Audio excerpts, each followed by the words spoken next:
Well, 15 years ago, Facebook didn't even exist. Today, it's one of the world's most powerful companies, the biggest news company in history. As a result, it's important to ask what Facebook is doing with all the information they gather and with all the power they wield. Can they be trusted? Scott Cleland wrote a book about this, about big tech companies, search and destroy. You can't trust Google Inc. He joins us tonight. Scott, you're one of the few who's really thought deeply about this. And the core question right now about Facebook is, can we trust Mark Zuckerberg and his staff not to censor news? Well, what you need to look at is Facebook is a series of conflicts. It's a hot mess of conflicts. So, first of all, it's an unaccountable monopoly that's in the influence business. It's an autocracy that's pretending to be a democracy. You then have this black box technology that tells everybody else has to be completely transparent. Then you have a media company who actually will live broadcast murder, torture, and rape with no editorial on it at all.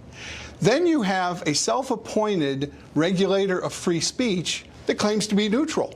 And then you also have a self-appointed political organizer and a power broker with a mission that's very political saying, oh, I'm not political, you can trust me.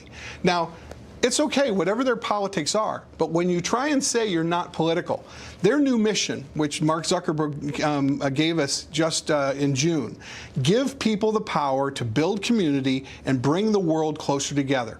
Now, anybody that has a sense about politics knows the word power is politics is power. Well, of course it is. So Facebook clearly has a political agenda. They're clearly hostile to certain worldviews, and it seems like they have a history of squelching certain parts of the news in order to please foreign governments.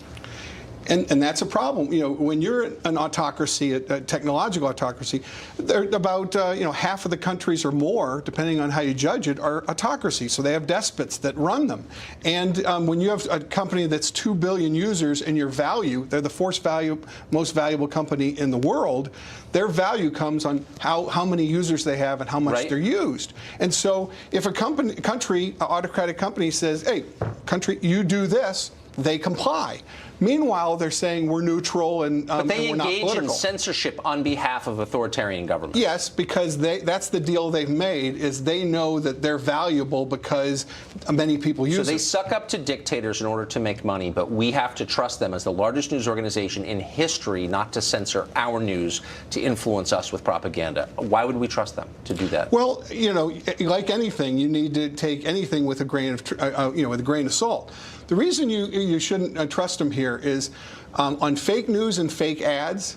You know, you say, how could that happen? Well, they're the most profitable ads because somebody designed them to be viral, meaning that they were like clickbait or just something that people can't resist, and that's what and that's algorithmically detectable. Because if you see somebody who's doing viral stuff and it's of a certain type, an algorithm can figure it out because it's a pattern.